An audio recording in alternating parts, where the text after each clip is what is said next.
मैं क्यों नहीं रहा आप लोगों का, उसके पास का बाप हूं। जब ये चीजें हुई मैंने थोड़ा सा मेंटली डिस्टर्ब होकर, मेरे पास उस तरह की 15-20 स्टोरीज पड़ी हैं यार, स्क्रीन रिकॉर्डिंग, स्क्रीन शॉट्स।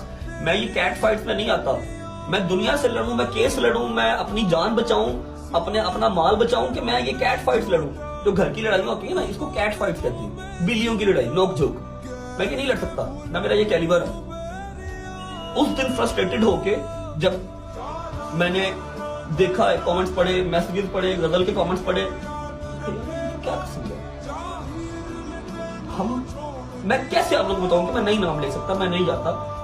1000 चीजें ऐसी हैं जो मैं नहीं बता सकता, नहीं दिखा सकता। दिखा दूं, बता दूं तो अगले बंदे की जिंदगी कोई ना रहे, जिंदगी खत्म हो जाए। नहीं बता सकता। मैंने तो डे 1 से क्या भजन, मैं बुरा आदमी, मेरा अल्लाह मेरा हिसाब करेगा।